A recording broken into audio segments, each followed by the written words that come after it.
va parler de la règle d'écriture la plus importante de toutes. Celle qui, si tu la comprends vraiment et que tu l'appliques, va te faire énormément progresser. Elle est très simple à résumer, mais plus compliquée à mettre en pratique, donc je vais te donner des exemples. Cette règle, c'est montre, n'explique pas. Ou comme disent les anglo-saxons, show, don't tell. Qu'est-ce que ça signifie? Eh ben, imaginons que ton héroïne ne fait confiance à personne. Toi, tu sais que c'est parce qu'elle a grandi avec des parents maltraitants, puis qu'elle a vécu une première relation abusive avec un homme. En conséquence de quoi, elle a décidé qu'elle ne se ferait plus jamais avoir, et que donc elle ne ferait plus jamais confiance à qui que ce soit. Tu pourrais nous l'expliquer comme je viens de le faire. Ou bien, tu pourrais mettre en scène ton héroïne, qu'on va appeler Lana. Lana est assise au comptoir d'un bar, par exemple. Un inconnu lui demande si le tabouret à côté d'elle est libre, et elle le rembarre hyper violemment. L'homme recule, surpris, et s'éloigne. Le barman pourrait faire un commentaire, genre « ce serait pas mal que tu arrêtes de faire fuir mes clients comme ça ». Lana se justifie, il allait m'emmerder. Ce à quoi le barman peut répondre « je crois qu'il voulait juste une bière ». Et un instant plus tard, une fille entre dans le bar, fait signe à l'inconnu qui s'est assis un peu plus loin, va vers lui et l'embrasse. Le barman sourit à Lana, en mode « tu vois, il allait pas te draguer ». Elle ferme les paupières un instant, et imagine le poing de l'inconnu s'écraser sur le visage de la fille qui vient de le rejoindre.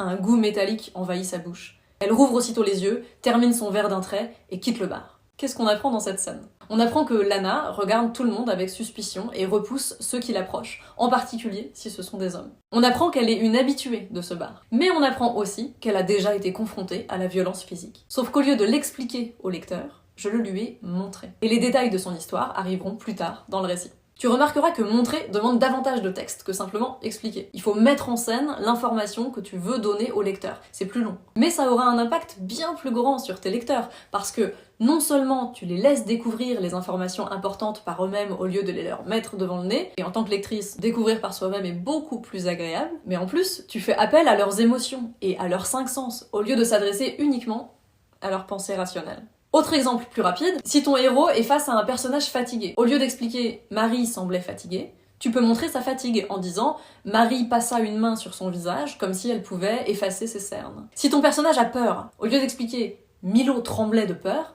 tu peux montrer sa peur en disant « Un frisson remonta dans le dos de Milo ». Souvent, lorsqu'on veut montrer au lieu d'expliquer, il faut passer par le corps du personnage. Comment il se tient, quel geste il fait, quelles sensations le traversent. Ça demande aussi de faire confiance à son lecteur pour qu'il interprète ces signes. Et si tu as bien montré, il les interprétera sans problème. Est-ce que ça signifie qu'on ne peut jamais rien expliquer? Non. Parce que parfois, on a besoin de passer vite sur une information pour arriver directement à une autre scène bien plus importante. Expliquer, c'est comme prendre un raccourci. Mais dans les scènes importantes, que ce soit les scènes d'exposition, de retournement de situation, d'émotions fortes, ou les scènes de fin, là, surtout, n'explique pas. Montre. Rendons à César ce qui appartient à César. La paternité de cette règle du show don't tell est attribuée à l'auteur de théâtre Anton Tchekhov, qui aurait dit « Ne me dites pas que la lune brille, montrez-moi le reflet de la lumière sur du verre brisé ». Mais ce qu'il a vraiment écrit dans une lettre adressée à son frère est plutôt « Vous aurez une nuit avec un clair de lune si vous écrivez que sur le barrage du moulin, un morceau de verre d'une bouteille cassée scintillait comme une petite étoile et que l'ombre obscure d'un chien ou d'un loup fusa comme un boulet de canon. » C'est sûr que c'est plus long que de dire que la lune brillait dans le ciel, mais c'est aussi bien plus fort et bien plus intéressant.